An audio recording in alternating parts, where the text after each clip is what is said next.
Hello friends, welcome to சமையல் TV. இன்றைக்கி நம்ம என்ன பார்க்க போகிறோம் அப்படின்னா, ஓரியோ பிஸ்கட்டில் கேக் எப்படி செய்கிறதுன்னு பார்க்க போகிறோம். அதுக்கு ரொம்ப இன்க்ரீடியன்ட்ஸ்லாம் தேவைப்படாது. கம்மியாக ஒரு 3 நாள் மட்டும்தான் தேவைப்படும். அது நம்ம வீட்டில் இருக்கிற பொருட்கள் தான். அதை வச்சு எப்படி கேக் செய்கிறது அப்படின்ட்டு நம்ம இப்போ பார்க்க போகிறோம். வாங்க வீடியோக்குள்ளே போகலாம்.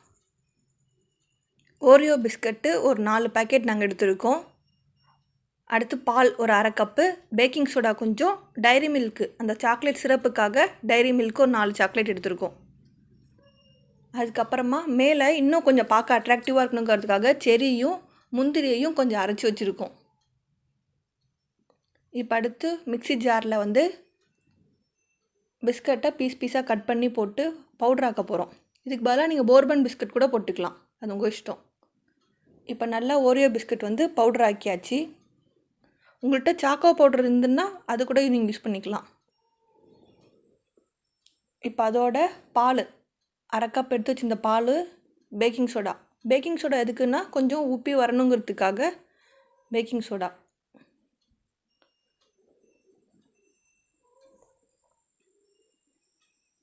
பால் கொஞ்சம் கொஞ்சமாக சேர்த்து மிக்ஸ் பண்ணுங்கள். ரொம்ப தண்ணி ஆகிடும். ஸ்டார்டிங்கே ஃபுல்லாகவே ஊற்றிட்டீங்க அப்படின்னா ரொம்ப தண்ணி ஆகிடும். இது பார்த்து நீங்கள் கொஞ்சம் கொஞ்சமாக சேர்த்து மிக்ஸ் பண்ணிக்க வேண்டியதான்.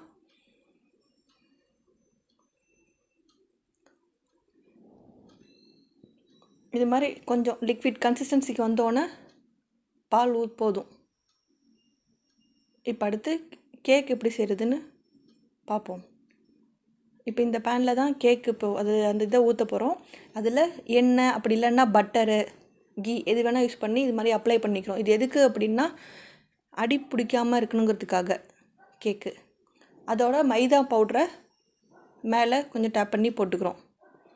அதுக்கு பதிலாக உங்கள்கிட்ட பட்டர் பேப்பர் இருந்துச்சுன்னா அது கூட நீங்கள் போட்டுக்கலாம். இது மாதிரி டேப் பண்ணால் போதும் ஃபுல்லாகவே.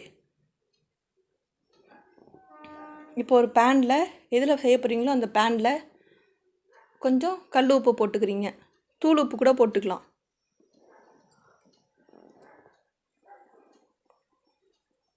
அதுக்கு மேலே ஒரு ஸ்டாண்டு வச்சு இப்போ அந்த கேக்கு அந்த இதை வைக்க போகிறோம்.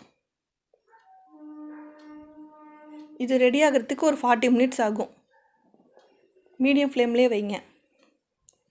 இப்போ கேக் ரெடி ஆகிட்டாங்கிறது எப்படி தெரியும் அப்படின்னா, ஒரு நைஃப் மூலமாகவோ இல்லை ஒரு ஸ்டிக்கு மூலமாகவோ உள்ளார விட்டு வெளியில் எடுக்கிறப்ப எதுவும் இல்லாமல் ஒட்டாமல் இருந்துச்சு அப்படின்னா கேக் ரெடி ஆகிட்டு. இப்போ அதுக்கு மேலே டைரி மில்கை மெல்ட் ஆனோன்னா அது மேலே அப்படியே தடவி விட்றோம். உங்கள்கிட்ட சாக்லேட் சிரப் இருந்தால் கூட அது நீங்கள் யூஸ் பண்ணிக்கலாம்.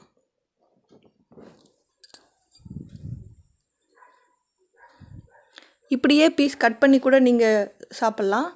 நாங்கள் இன்னும் பார்க்க அட்ராக்டிவாக இருக்கணும் அப்படிங்கிறதுக்காக முந்திரியை ஒரு ரோ மிக்சியில் அடித்து அதை அப்படியே மேலே தூவி விட்றோம்.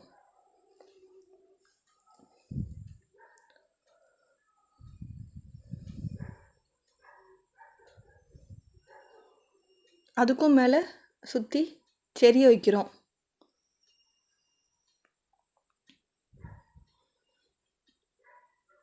ஓரியோ பிஸ்கட்டு, டைரி மில்க்கு, முந்திரி பவுடரு, செரி எல்லாமே செம்ம டேஸ்ட்டு கொடுக்கும். ஓரியோ கேக்கு ரெடி ஆகிட்டு.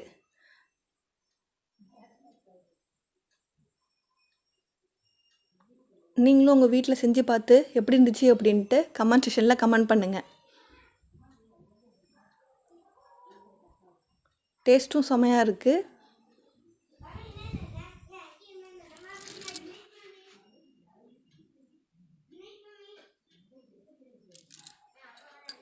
உங்களுக்கு பிடிச்சிருந்துச்சி அப்படின்னா லைக் பண்ணுங்கள், உங்கள் ஃப்ரெண்ட்ஸ்க்கு ஷேர் பண்ணுங்கள், சமையல் டிவி சேனலுக்கு சப்ஸ்கிரைப் பண்ணுங்கள். திரும்ப நாங்கள் அடுத்த வீடியோவில் இன்னொரு டிஷ்ஷோடு உங்களை பார்க்குறோம். தேங்க்யூ.